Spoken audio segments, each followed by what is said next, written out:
الحمد لله رب العالمين والصلاة والسلام على سيد المرسلين محمد وآله وأصحابه أجمعين.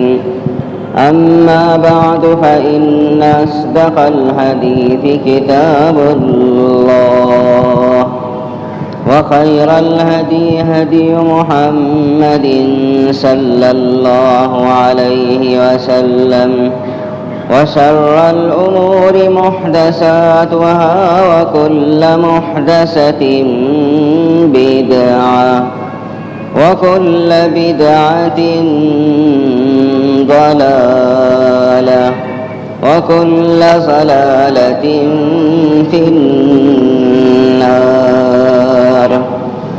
قال الله تبارك وتعالى في القرآن المجيد: أعوذ بالله من الشيطان الرجيم.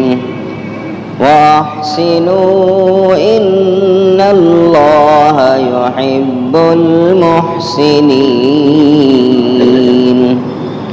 صدق اللہ العظیم. حاضرین کرام،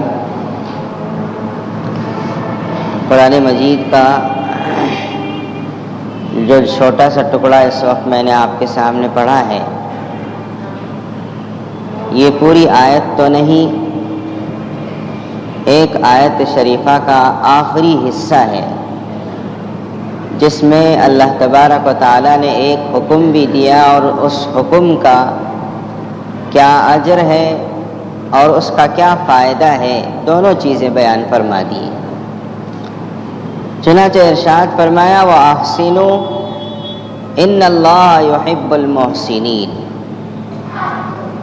خطاب مومنوں اور مسلمانوں سے ہے، اللہ اور اللہ کے رسول پر ایمان رکھنے کا دعویٰ کرنے والی شخصیتوں سے ہے کہ اگر تم سچ مچ مومن ہو اور مسلمان ہو تو ہماری اس بات کو مانو کہ وَأَحْسِنُوا، احسان کرو، اس لیے کہ بے شک اللہ تبارک و تعالیٰ ان کو پسند کرتے ہیں جو احسان کیا کرتے ہیں.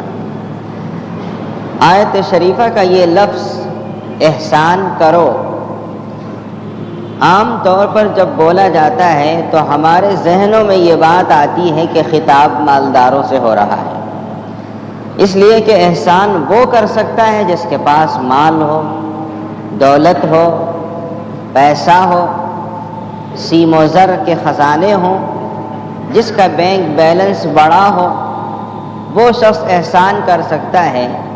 خطاب تو بس پیسہ رکھنے والوں سے ہے کہ احسان کرنے کا حکم دیا جا رہا ہے. ایسا اگر آپ سمجھتے ہیں تو میں تھوڑی سی تصحیح کر دوں کہ یہ غلط سمجھنا ہے، یہ صحیح نہیں ہے.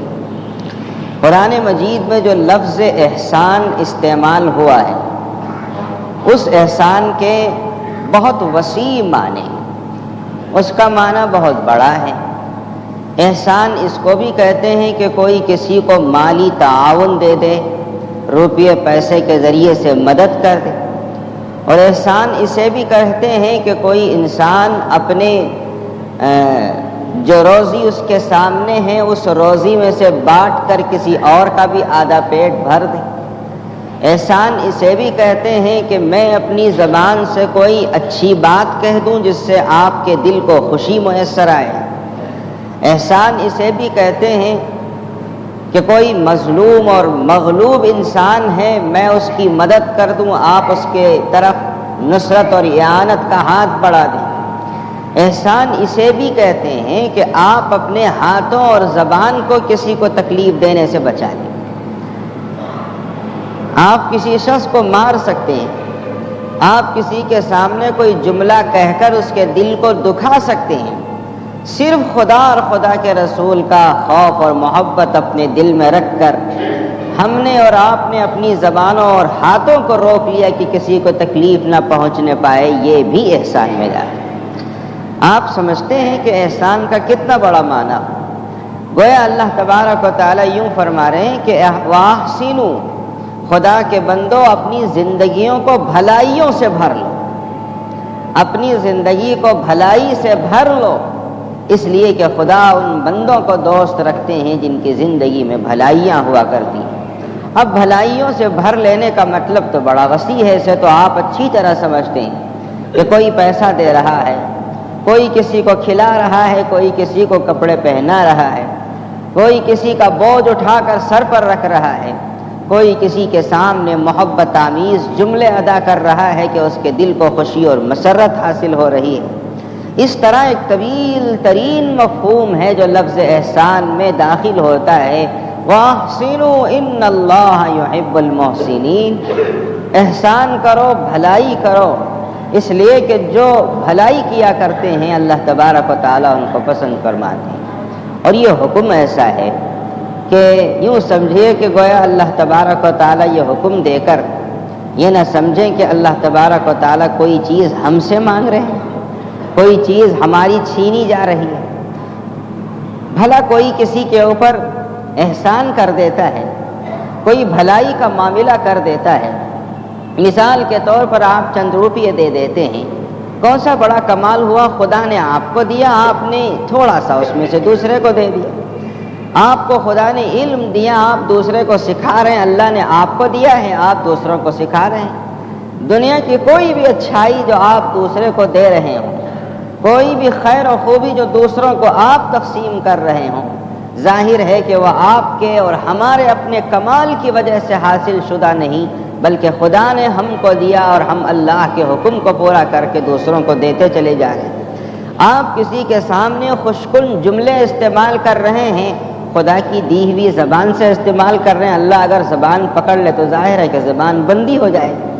یہی وجہ ہے کہ اللہ تبارک و تعالیٰ نے حضرت موسیٰ علیہ السلام کی زبان سے حکم دیا تھا قارون جیسے دولت مند انسان کو، تو اس میں اس بات کی صراحت کر دی وَأَحْسِن، حضرت موسیٰ کی زبان سے حکم دیا قارون کو احسن، احسان کر، بھلائی کا معاملہ کر۔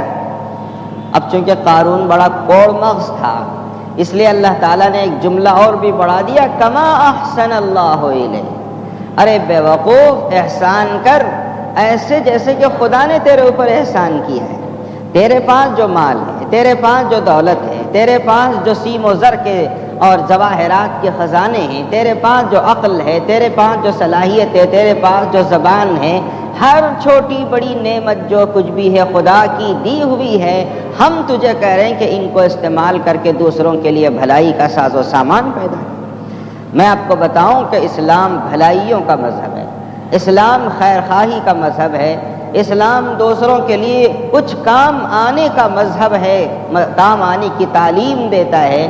دوسروں کا استحصال اس کو پسند نہیں، خود غرضی اس کو پسند نہیں، اسلام میں نفسانی خواہشات کے لیے کوئی جگہ نہیں۔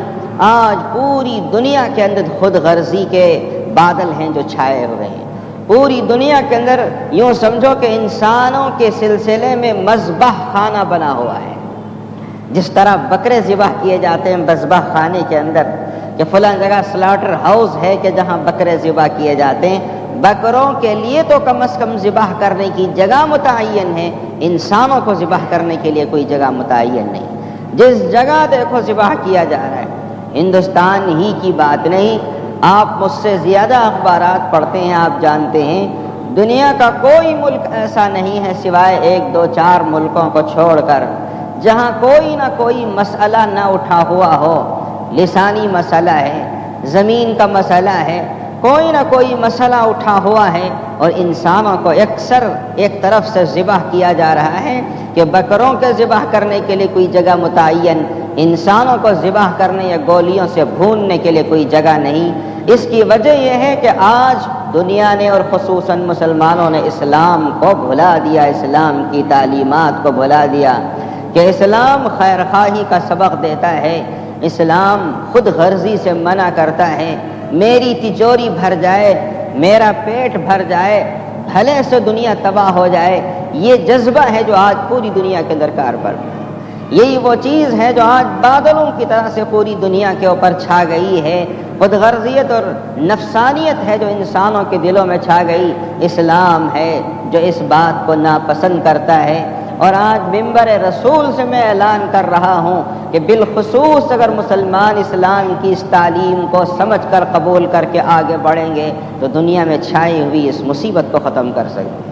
میں آپ کو بتاؤں، نبی اکرم صلی اللہ تعالی علیہ وسلم نے ارشاد فرمایا، الدین النصیحہ، لوگوں سن رکھو کہ دین نصیحت کا نام ہے، اور نصیحت عربی لفظ ہے جس کا اردو میں آپ ترجمہ سننا چاہیں تو خیر خواہی سے کر سکتے ہیں۔ دین خیر خواہی کا نام ہے، دین بھلائی چاہنے کا نام ہے، دین اسلام دوسروں کے ساتھ بھلائی کے ساتھ پیش آنے کو کہتے ہیں۔ بھلائی یا رسول اللہ کس کے ساتھ بھلائی؟ صحابہ کرام رضوان اللہ تعالی علیہم اجمعین نے پوچھا کہ کس کے ساتھ بھلائی کی جائے، کیا مطلب ہے بھلائی کا؟ تو نبی اکرم صلی اللہ تعالی علیہ وسلم نے ارشاد فرمایا، دین والنصیحہ، نصیحت للہ، نصیحت لرسولی، نصیحت لأئمت المسلمین، نصیحت وعامتہم، خدا کے ساتھ خیر خواہی کرو کہ کفر و شرک مت کرو اس کے ساتھ، اس لیے کہ خدا کو کفر و شرک پسند نہیں، کوئی اس کی وحدانیت میں شریک کر دیا جائے یہ پسند نہیں، یہ خیر خواہی اللہ کے ساتھ ہوگی۔ رسول کے ساتھ خیر خواہی کرو کہ رسول کا جو مرتبہ اور مقام ہے اسے اپنے دل میں بٹھاؤ، جو حقیقی مقام اللہ نے اللہ کے حبیب صلی اللہ علیہ وسلم کو دیا ہے اسے سمجھ کر ایمان لاؤ، ان کے نقش قدم پر چلو، ان کی سیرت کو اپنی زندگی کے سامنے رکھو، یہ رسول اللہ صلی اللہ علیہ وسلم کے ساتھ خیر خواہی ہے۔ وَلِأَئِمَّةِ الْمُسْلِمِينَ، اور مسلمانوں کے جو بڑے ہیں جو شریعت کے مطابق حکم دیتے ہیں ان کے ساتھ خیر خواہی کہ ان کی بات کو تسلیم کیا جائے، قرآن و حدیث کے مطابق جو بات ان کی زبان سے نکلتی ہے سر تسلیم ان کے سامنے خم کیا جائے، یہ ان کے ساتھ بھلائی۔ وعامتہم، اور دنیا کے عام انسانوں کے ساتھ بھلائی کہ میرے ہاتھ سے کسی کو تکلیف نہ پہنچے، میری زبان سے کسی کی تکلیف نہ پہنچے، میری زندگی کے ہر چھوٹی بڑی حرکت سے کسی کو تکلیف نہ پہنچے، یہ عام انسانوں کے ساتھ خیر خواہی اور بھلائی والی بات ہوگی۔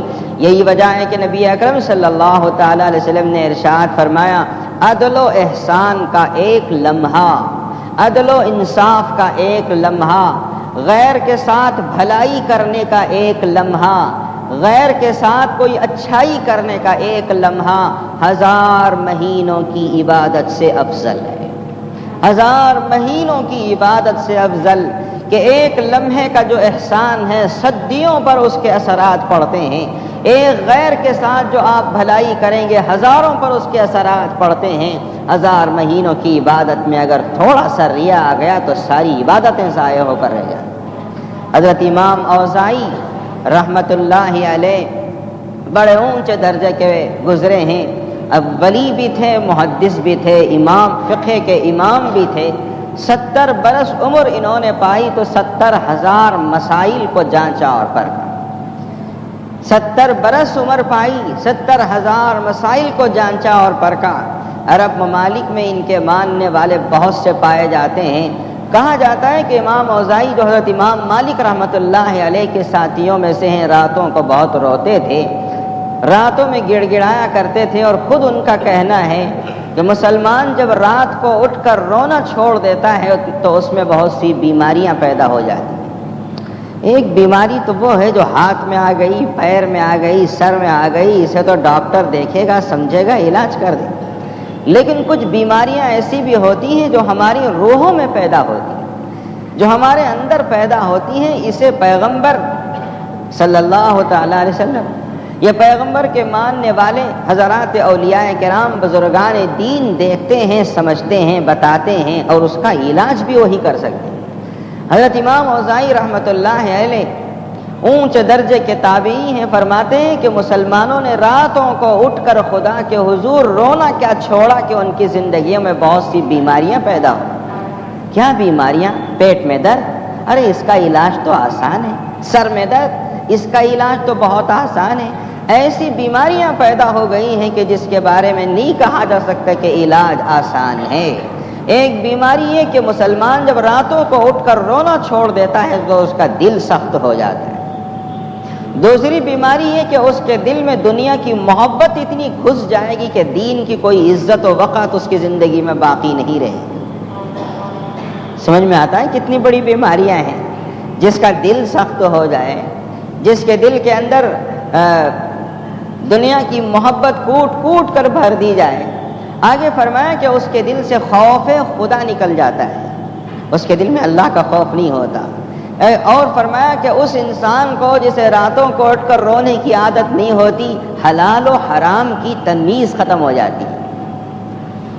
اور فرمایا کہ اس کے دل میں خوف خدا نہیں ہوتا۔ یہ وہ بیماریاں ہیں جس دل میں پیدا ہو گئیں، بس نام کا مسلمان رہ گیا، کام کا کچھ بھی نہیں رہ سکتا۔ ارے جس کے دل میں خوف خدا نہ ہو، جسے حلال و حرام کی تمیز نہ ہو، جس کا دل سخت ہو گیا ہو، اس کے سلسلے میں کیا امید رکھی جا سکتی ہے کہ وہ کوئی نیک روش اختیار کر سکے گا یا صالح زندگی پیدا کر سکے گا؟ خیر میں یہ نہیں عرض کرنا، میں نے درمیان میں یہ بات عرض کر دی۔ اصل میں حضرت امام اوزاعی رحمۃ اللہ علیہ کی جو بات میں عرض کرنا چاہتا تھا وہ یہ، حضرت امام اوزاعی رحمۃ اللہ علیہ فرماتے ہیں کہ میں نے صحابہ کا دور بھی دیکھا، تابعین کا دور بھی دیکھا۔ صحابہ کرام میں سے بہت سے صحابہ سے میری ملاقات ہوئی، میں ان کا شاگرد رہا، اور بہت سے تابعین تو خیر امام اوزاعی کے ساتھی ہیں، جیسا امام مالک رحمۃ اللہ علیہ آپ کے ساتھی ہیں، ہم عصر ہیں۔ اسی طرح بہت سے تابعین جو صحابہ کرام کے شاگرد ہیں وہ میرے ساتھی رہے۔ تو میں نے بہت سے صحابہ کرام کو بھی دیکھا، بہت سے تابعین کو بھی دیکھا، کبار امت کو میں نے دیکھا ہے۔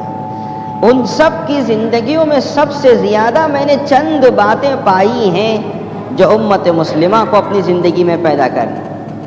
سمجھتے ہیں آپ کہ امام اوزاعی کیا فرما رہے ہیں؟ حضرت امام اوزاعی رحمۃ اللہ علیہ فرماتے ہیں ہمارے درمیان تصور یہ ہے کہ فلاں کے بارے میں کہا جائے وہ فلاں شخص ولی ہے تو فوراً ہمارے دماغ میں آتا ہے کہ وہ کرامت بتاتا ہوگا۔ سمجھتے ہیں؟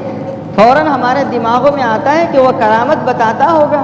ولایت کے ذریعے سے کرامت نکل تو سکتی ہے لیکن ولایت کے لیے کرامت ضروری نہیں ہے۔ یہ ایک معمولی سی چیز ہے، کوئی کرامت بتا دے۔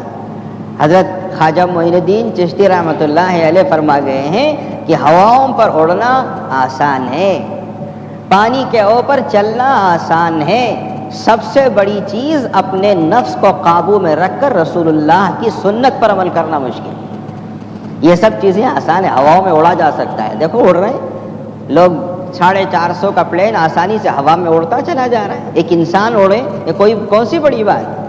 بڑی بات تو یہ ہے، سب سے مشکل کام جسے انجام دینا ہے کہ وہ اپنے نفس کو قابو میں رکھ کر رسول اللہ صلی اللہ علیہ وسلم کی سنت و سیرت کو تلاش کر کے یہ ہے سب سے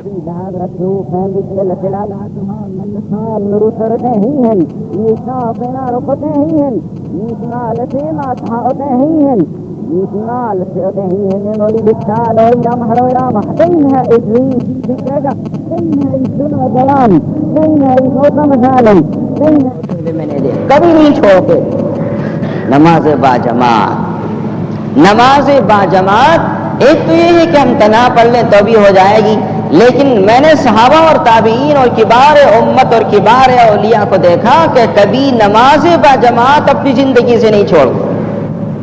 اور دوسری بات ارشاد فرمایا سنت نبوی کی پیروی، صبح اٹھنے سے لے کر شام تک، شام ہونے سے لے کر صبح ہونے تک ہمیشہ اس بات کا لحاظ رہتا تھا کہ میں جو کام کر رہا ہوں کہیں رسول اللہ صلی اللہ علیہ وسلم کی سنت و سیرت کے خلاف تو نہیں جا رہا ہے۔ میرا اٹھنا کیسا ہے، بیٹھنا کیسا ہے، بول چال کیسی ہے، پیغمبر خدا صلی اللہ علیہ وسلم کی ساری زندگی سامنے، اسے دیکھ رہے ہیں، عمل کر رہے ہیں، اسے دیکھ رہے ہیں، عمل کر رہے ہیں، سنت نبوی کی پیروی۔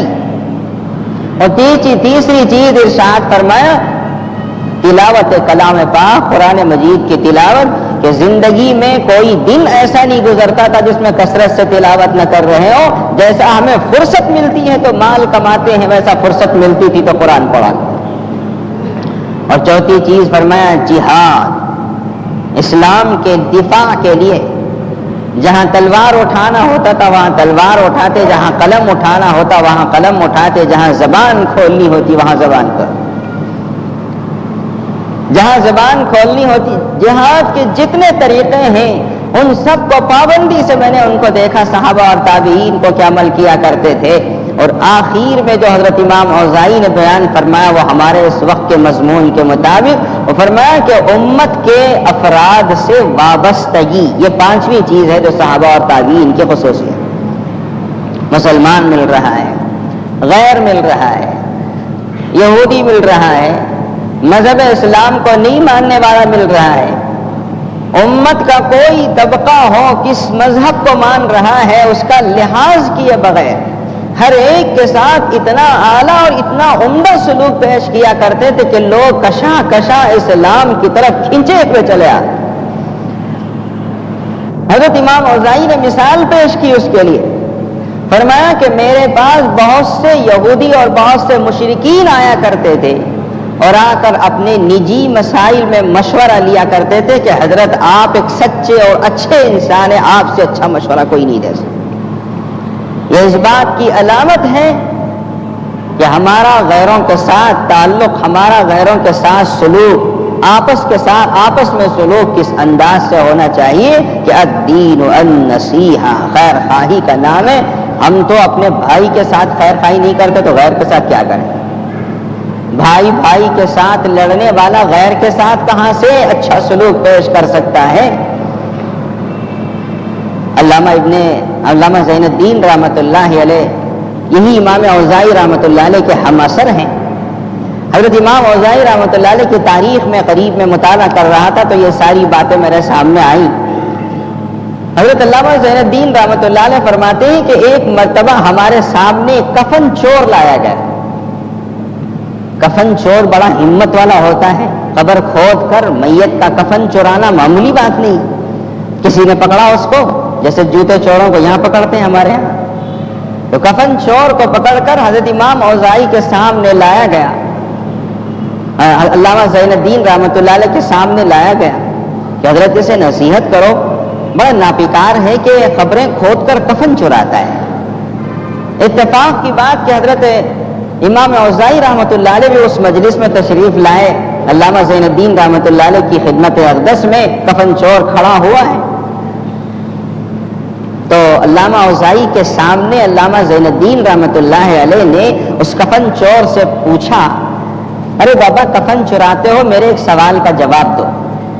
جب تم کفن چرانے کے لیے کفن کھولتے ہو تو صاحب کفن کا چہرہ کس طرف ہوتا ہے؟ آپ تو جانتے ہیں کہ جب دفن کرتے ہیں تو چہرہ قبلے کی طرف موڑنے کی کوشش کی جاتی ہے، قبلے کی طرف اسے رکھا جاتا ہے۔ علامہ زین الدین رحمۃ اللہ علیہ کے اس سوال پر اس کفن چور نے کہا، پھٹ سے کہا، حضرت میں نے اکثر مردوں کو دیکھا کہ ان کا چہرہ قبلے سے پھرا ہوا ہوتا ہے، قبلے کی طرف سے ان کا چہرہ پھرا ہوا ہوتا ہے۔ علامہ زین الدین کی آنکھوں سے آنسو آ گئے، بدن پر لرزہ طاری ہو گیا۔ امام اوزاعی رحمۃ اللہ علیہ کی طرف مڑ کر پوچھا، حضرت یہ کیا بات ہے، یہ قبلے کی طرف سے مردے کا چہرہ کیوں مڑ جاتا ہے؟ امام اوزاعی رحمۃ اللہ علیہ نے فرمایا، اس کا ایک ہی سبب ہے کہ انہوں نے زندگی گزاری تو رسول اللہ صلی اللہ علیہ وسلم کے طور طریقے سے ہٹ کر گزاری۔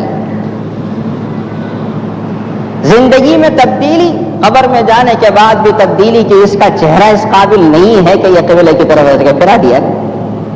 زندگی میں تو اختیار ہے، جدھر چاہے منہ کر لو، لیکن دفن ہونے کے بعد اختیار تو خدائی فرشتوں کو چلا جاتا ہے۔ چہرے اس لیے پھرا دیے جا۔ امام اوزاعی نے 3 مرتبہ انا للہ پڑھا اور پڑھ کر فرمایا، بہت بڑی مصیبت ہے کہ ہماری زندگیاں رسول اللہ صلی اللہ علیہ وسلم کی پیروی سے خالی ہیں کہ ہمارے چہروں کو قبروں میں پھرا دیا جاتا ہے، کہ قبلہ رخ جو چہرہ ہے اسے دوسری طرف پھرا دیا جاتا ہے۔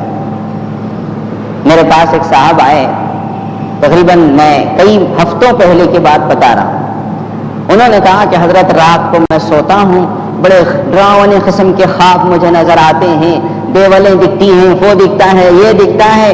بہت پریشانی کا اظہار انہوں نے کیا تو میں مسکراتا ہوا میں نے ایک ہی بات ان سے پوچھی، ذرا یہ بتاؤ اپنے گھر میں ٹی وی رکھتے ہو؟ کہا ہاں۔ ظاہر ہے کہ جھوٹ تو نہیں بول سکتے مسجد میں کھڑے ہو کر۔ کہا جتنے پروگرام اس میں آتے ہیں سب دیکھتے ہو؟ کہا ہاں، جھوٹ نہیں ہے حضرت، سب دیکھتا ہوں۔ کہا ایسی مصیبتیں دیکھتے رہو گے تو خواب میں وہ چیزیں نہیں آئیں گے تو پھر کیا ہوگا؟ دن میں سونے سے پہلے جو دیکھتے ہو رات کو وہی آئے گا، زندگی میں جو کرتے ہو خبر میں وہی آئے گا، کوئی فرق نہیں۔ خدا ہماری زندگیوں پر رحم کرے۔ ہندوستان میں ایک سلسلہ چل پڑا ہے، میں نے ایک سروے کیا کہ ٹی وی میں کیا آتا ہے، اور مسلمان بچے اسے برابر دیکھتے چلے جا رہے ہیں، گویا ان مسلمان بچے مسلمان ہیں لیکن ذہن پورے ہندو بنتے چلے جا رہے ہیں۔ میں دھڑلے سے پوری ہمت اور جسارت کے ساتھ آپ کے سامنے کہہ رہا ہوں، ہمارے بچوں کو بچاؤ اس سے کہ کہیں ان کا ذہن ہندو نہ بن جائے یہ دیکھ دیکھ کر۔ سمجھ گئے نا آپ؟ کھلا بولنے کی ضرورت نہیں ہے، میرے سے زیادہ آپ سمجھدار ہیں۔ ذرا اپنے ماحول اور معاشرے کو بچاؤ۔ میں اگر کہوں کہ اپنے گھروں سے اس مصیبت کو نکال دو تو بجا ہے، لیکن مجھے معلوم ہے آپ میری بات نہیں مانیں۔ مجھے اچھی طرح پتا ہے کہ آپ میری بات کو مانتے نہیں ہیں، میری بھی نہیں مانتے۔ جو خدا رسول کی بات بتاتا ہے پسند تو آپ کرتے ہیں، سر تو ہلاتے لیکن مانتے نہیں۔ اسی لیے میں نے اس سے پہلے ایک بار گزارش کی ہے، مجھے یاد ہے، اگر آپ نہیں مانتے اور آپ جہنم میں جانا ہی چاہتے ہیں، خدا آپ کو بچائے، تو جائیے، مگر اپنے بچوں کو تو بخشیے کہ یہ بچے آگے چل کر اسلام کا مستقبل بننے والے ہیں۔ اور ان بچوں کے ذہنوں کو اگر آپ ہندو بنا دیں گے دکھا دکھا کر، تو پھر بھلا بتاؤ کہ آئندہ چل کر اسلام کی وہ وقت اور وہ تاریخ کی اہمیت ان کے دلوں میں کیا باقی رہے۔ تو میں نے ان سے کہا یہ سب دن میں دیکھو گے تو رات کو خواب میں نہیں آئے گا تو پھر کیا ہوگا؟ یہ میں نے اس لیے کہا، امام اوزاعی کی بات میرے سامنے ہے۔ حضرت امام اوزاعی فرماتے ہیں زندگی میں رسول اللہ کا خیال نہیں رہا، کعبۃ اللہ کا خیال نہیں رہا، تو مرنے کے بعد اللہ تعالیٰ نے پھرا دی۔ تو میرے عرض کرنے کا مطلب یہ تھا، اسلام بھلائی کا مذہب، عدل و احسان کا مذہب، اسلام کی بڑی عجیب و غریب تاریخ ہے جسے ہم بھلا کر اور فراموش کر کے زندگی گزار۔ یہاں اونچ نیچ نہیں، یہاں کالے گورے کا کوئی فرق نہیں۔ اللہ تبارک و تعالیٰ نے ایسا مذہب بھیجا ہے کہ تا قیام قیامت اس سے چلایا جا سکے گا اور کسی کے زمانے میں کمی محسوس نہیں ہو۔ جبلہ بن ایہم بہت بڑا بادشاہ تھا، ہزاروں خدام و حشم اس کے پیچھے چلا کرتے تھے۔ خدا نے توفیق دی، اسلام قبول کر لیا۔ حضرت عمر فاروق رضی اللہ تعالیٰ عنہ کے زمانے میں کعبۃ اللہ کا طواف کر رہا ہے، اور ساتھ میں ایک بدو غریب بھی کھیڑے سے آیا اور طواف کر رہا ہے۔ طواف کعبہ کا منظر، اللہ اکبر! غریب، مسلمان، مالدار، غریب، ہر قسم کی مثال آپ کو کعبۃ اللہ کے طواف میں مل جائے گی۔ ہر رنگ و نسل سے تعلق رکھنے والا انسان آپ کو وہاں مل جائے گا۔ اب یہ جبلہ بن ایہم بادشاہ بھی کر رہا ہے، پیچھے یہ غریب بدو کا قدم اس کے چادر پر جو پڑا وہ چادر گھسٹ گئی پیچھے۔ جبلہ نے دیکھا کہ ایک معمولی شخص میرے چادر پر پیر رکھا، زور سے تھپڑ مارا۔ بدو نے شکایت کر دی عمر فاروق رضی اللہ تعالیٰ عنہ سے، بلایا گیا۔ حضرت عمر فاروق رضی اللہ تعالیٰ عنہ نے فرمایا ہمارے اسلام میں تو قصاص ہے، تو بادشاہ ہے، یہ غریب ہے، کوئی فرق نہیں۔ دو باتیں ہیں، یا تو اس بدو سے معافی مانگو کہ میں نے تمہیں بلا وجہ ایک تماچا مارا ہے، مجھے معاف کر دے، قصہ ختم، یا بدو سے معافی نہیں مانگ سکتے تو اس کے ہاتھ سے ایک چانٹا اسی رخسار پر کھا لو جس رخسار پر تم نے اسے مارا ہے۔ جب اللہ نے دیکھا کہ یہ دونوں چیزیں تو زندگی میں میرے لیے ناقابل قبول ہیں کہ میں کسی غریب سے معافی مانگوں یا اس کا تماچا کھا لوں، کہا عمر فاروق سے کہ مجھے ایک رات کی مہلت دیں۔ رات کو مہلت ملی تو بھاگ گیا، رات کو مہلت ملی تو بھاگ گیا۔ حضرت عمر فاروق رضی اللہ تعالیٰ عنہ نے ارشاد فرمایا اسلام جیسی عظیم نعمت کو ٹھکرا کر اس نے اپنی دنیا کی تھوڑی سی عزت کو قبول کر لیا، لیکن عدل و انصاف کی ایک ایسی مثال قائم کر دی، رہتی دنیا تک کے لیے اسلام کی طرف کوئی انگلی نہیں اٹھا سکتی۔ دوستو، اسلام دوستی کا مذہب ہے، محبت کا مذہب ہے۔ ہماری بات دور دور تک پہنچتی ہے، سن کر رکھیں۔ دوستی اور اس محبت اور آپس میں انست کا مذہب ہے۔ اسلام تیر و تفن کو پسند نہیں کرتا، اسلام کسی کے گریبان میں ہاتھ ڈالنے کو پسند نہیں کرتا۔ اسلام تو آپس میں ایک دوسرے سے سینے لگ کر اور دوش بدوش چلنے کا حکم دیتا ہے، ایک دوسرے کی بھلائی، ایک دوسرے کے لیے خیر خواہی۔ حضرت ابراہیم بن ادھم رحمۃ اللہ علیہ بہت اونچے درجے کے ولی گزرے، تھے بادشاہ، بادشاہت کو جو ٹھوکر ماری تو ولایت کا مقام نصیب ہوا، جنگلوں اور بیابانوں میں گھوما کرتے تھے، مجاہدے اور ریاضت کی زندگی ایسی گزاری کہ اللہ نے بڑا اونچا مقام دیا۔ خود ہی فرماتے ہیں کہ ایک مرتبہ سردیوں کا زمانہ تھا، سخت ترین سردی پڑ رہی تھی۔ عراق کے علاقے میں جو سردی پڑتی ہے، جو لوگ عراق کو گئے ہیں زیارتوں کے سلسلے میں وہ جانتے ہیں کہ بڑی سخت سردی پڑتی ہے۔ عراق کے علاقے میں حضرت ابراہیم بن ادھم رحمۃ اللہ علیہ کو ایسی ہی ایک سخت ترین سردی کا زمانہ پیش ہے۔ حیران اور پریشان ہو کر ٹھٹرتے جسم کو لے کر جا رہے ہیں، دیکھا ایک ٹوٹی پھوٹی مسجد ہے، کہا یہاں میں اگر گھس جاؤں تو شاید میرے جسم کو تھوڑا سا آرام ہو جائے۔ اندر قدم رکھا ہی تھا، دیکھا کہ مسجد کا دروازہ ٹوٹا ہوا ہے اور مسجد کے اندر 3 درویش پڑے ہوئے ہیں جو مسجد کے ٹوٹے ہوئے دروازے سے آنے والی ہوا کی وجہ سے لکڑی کی طرح سے اکڑ گئے ہیں اور سکڑ گئے ہیں۔ حضرت ابراہیم بن ادھم رحمۃ اللہ علیہ نے سوچا یہ ہوا یہاں سے آ رہی ہے، ان 3 درویشوں کو مصیبت میں مبتلا کر رہی ہے، تو دروازہ جہاں سے ٹوٹا ہوا تھا وہاں اپنے جسم کو لگا کر ساری رات کھڑے ہو گئے۔ اور 3 درویش کہتے ہیں کہ بھلا یہ کون شخص ہے جو ہمارے آرام اور راحت کے لیے اپنے آرام کو خراب کر رہا ہے۔ صبح ہوئی، تھوڑا تھوڑا اجالا پھیلا، نماز کے بعد دیکھا تو ابراہیم بن ادھم تھے۔ درویشوں نے کہا حضرت خدا نے آپ کو جو مقام دیا آپ کے اس جذبہ خیر خواہی کی بنا پر دیا کہ آپ بھی اسی گوشت و پوشت کے انسان، ہم بھی اسی گوشت پوشت کے انسان، لیکن ہمارے لیے آپ نے ساری رات اپنی آنکھوں پر کاٹ دی۔ اور بسا اوقات میں آپ کو بتاؤں ایسے ہی اعمال اور ایسی ہی خیر خواہی کے جذبات ہیں جس کی وجہ سے اسلام پھیلتا چلا جاتا ہے۔ ایک پڑوسی ہے یہودی جو حضرت بایزید بسطامی رحمۃ اللہ علیہ کو اتنا ستاتا اور اتنا تکلیف دیتا، بلکہ اپنا کوڑا کرکٹ اور نجاست سب لا کر بایزید بسطامی رحمۃ اللہ علیہ کے دروازے پہ ڈالتا ہے۔ حضرت بایزید بسطامی رحمۃ اللہ علیہ چپ اور خاموش۔ اور یہ یہودی تجارت کے لیے باہر جو گیا، رات کو ایک مرتبہ بہت رونے دھونے کی آواز آئی، بچہ رو رہا ہے۔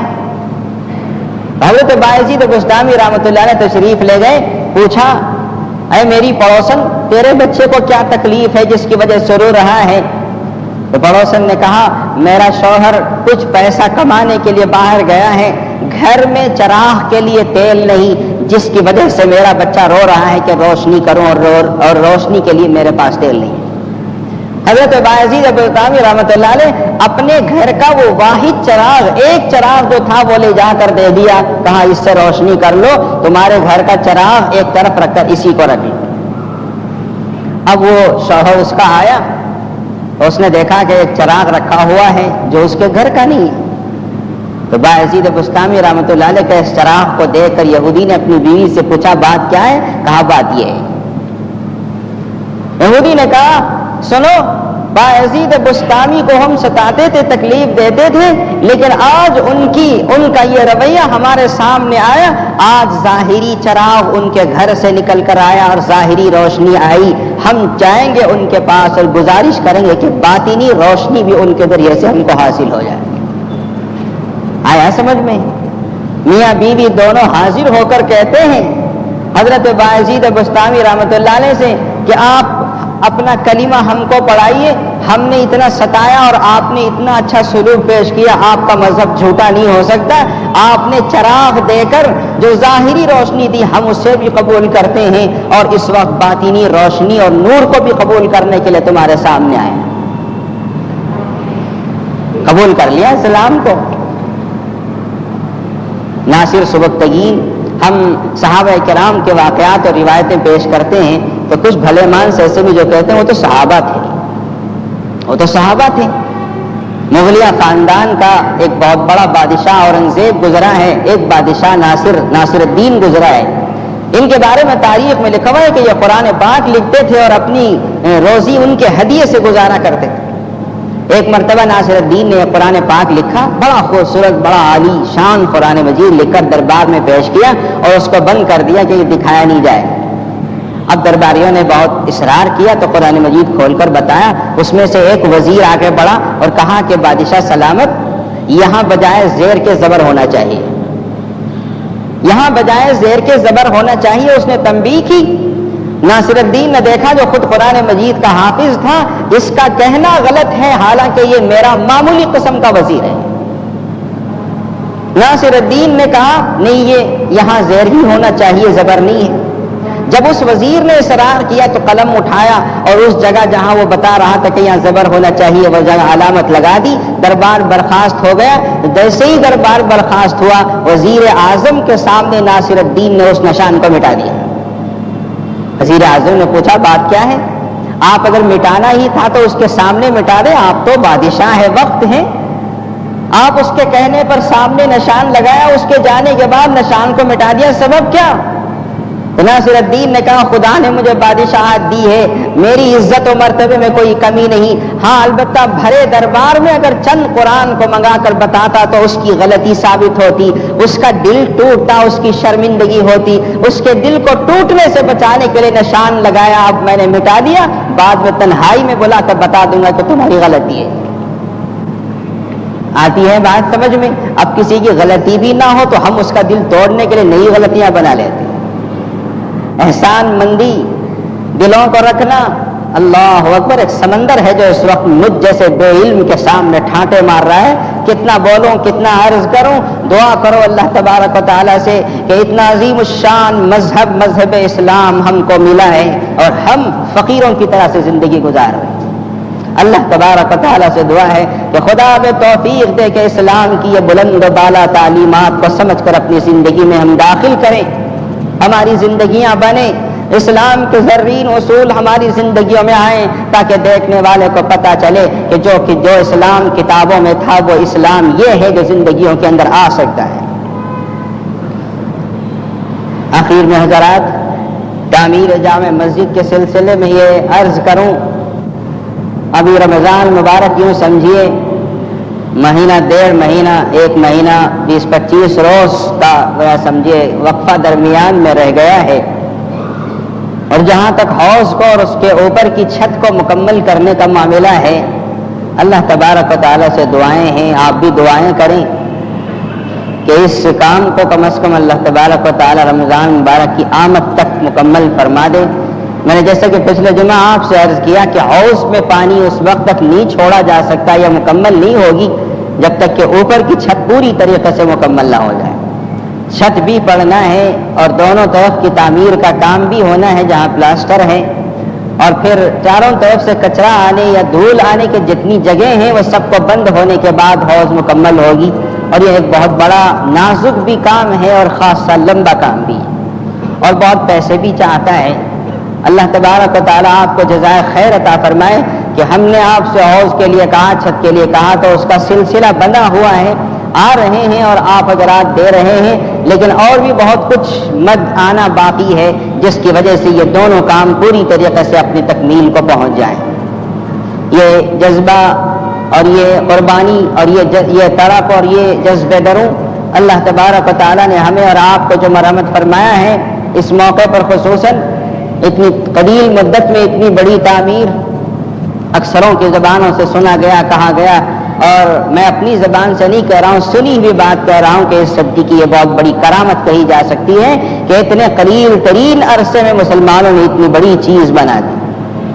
حالانکہ عمومی طور پر اگر دیکھا جائے تو جتنے احباب یہاں آتے ہیں سب تو مالدار نہیں ہوتے، سب تو لکھپتی نہیں ہوتے، لیکن میرا اپنا ذاتی اور خاص تجربہ میں آپ کے سامنے عرض کروں کہ میں جن لوگوں سے ملتا ہوں یا جو میرے پاس آتے ہیں اس میں اکثر تو وہ ہیں کہ جو معمولی قسم کا کام کر کے معمولی قسم کے پیسے لے کر آتے ہیں. تھوڑا سا پیسہ، تھوڑا سا چلر، چند روپیے، لیکن ان کے پیچھے جو جذبات کار فرما ہوتے ہیں، جو محبت خدا ہوتی ہے، اللہ کو بہت زیادہ پسند ہے کہ اللہ تبارک و تعالیٰ اسی کو قبول کرے. یہ جذب دروں کا لفظ جو میں نے استعمال کیا یہ اسی لیے استعمال کیا ہے کہ یہ چیز مالک ابن دینار کعبۃ اللہ میں بیٹھے ہوئے تھے، دو فرشتے انسانی شکل میں آئے. ایک نے پوچھا کتنے لوگ اس سال حج کو آئے؟ کہا اتنے لاکھ آئے، اتنے لاکھ آئے. دوسرے فرشتے نے کہا لیکن ایک کا بھی حج قبول نہیں ہوا. ایک کا بھی حج قبول نہیں ہوا، لیکن اللہ نے ایک اس انسان کی بدولت، اس انسان کے عمل کی بدولت سارے حاجیوں کا حج قبول کر لیا جو انسان کے حج کو آیا ہی نہیں۔ حیرت و تعجب، حاجیوں کا حج قبول ہو رہا اس انسان کی بدولت جو حج کو آیا نہیں۔ وہ انسان بغداد میں تھا جو حج کے لیے نکل چکا تھا، تیاری کر چکا تھا، ملاقاتیں ہو چکی تھی، دعوتیں اڑ چکی تھی، مشہور ہو گیا تھا۔ صبح کو سفر کو نکلنا ہے، رات کو بچے کے رونے کی آواز آئی، پڑوس میں جا کر پوچھا تو معلوم ہوا 3 دن کا فاقہ ہے کہ 3 دن سے کچھ کھانے کو نہیں ملا۔ اس انسان کو اتنا دکھ ہوا کہ میں پیسے جمع کر کے حج کو جا رہا ہوں، میں کھا رہا ہوں پی رہا ہوں، میرا پڑوسی 3 دن سے بھوکا ہے۔ حج کے لیے جمع شدہ ساری رقم دے دی کہ اپنے پیٹ بھی بچوں کا پیٹ بھرو اور جاؤ کچھ دھندا کرو تاکہ آئندہ بھوکا رہنے کا موقع نہ ملے۔ پوری رقم دے دی، لوگوں میں مشہور ہو گیا کہ حج منسوخ کر دیا گیا۔ لوگ گالیاں دے رہے ہیں کہ حج کو نکل کر رک گیا، لیکن خدا نے اس ایک انسان کی بدولت سارے حاجیوں کا حج قبول کر دیا۔ جذبے دروں، خدا اس جذبے دروں کو باقی رکھے۔ یہ جذبات اور یہ طرف جو آپ اس مسجد کے سلسلے میں اپنے دل میں رکھتے ہیں، اللہ تعالیٰ باقی اور ساری رکھے، اس کو بڑھائیں۔ اللہ تبارک و تعالیٰ آپ کی مدد و نصرت و اعانت کو بے انتہا شرف قبولیت عطا فرمائے۔ مال سے، زبان سے، بدن سے، عقل سے، رائے سے، جس چیز سے بھی آپ حضرات نے اس مسجد کے لیے تائید اور اعانت کی ہو، اللہ تعالیٰ اسے قبول کرے، اس کو دنیا میں بھی خیر و خوبی کا سبب اور ذریعہ بنائے اور آخرت میں نجات کا سبب بنائے۔ ہماری اولاد و احفاد کو، نسلوں کو اس کی برکتیں عطا فرمائے اور قیامت کے دن ہمارے لیے باعث سرخ روئی بنائے۔ بارک اللہ لنا ولکم بالقرآن العظیم ونفعنا۔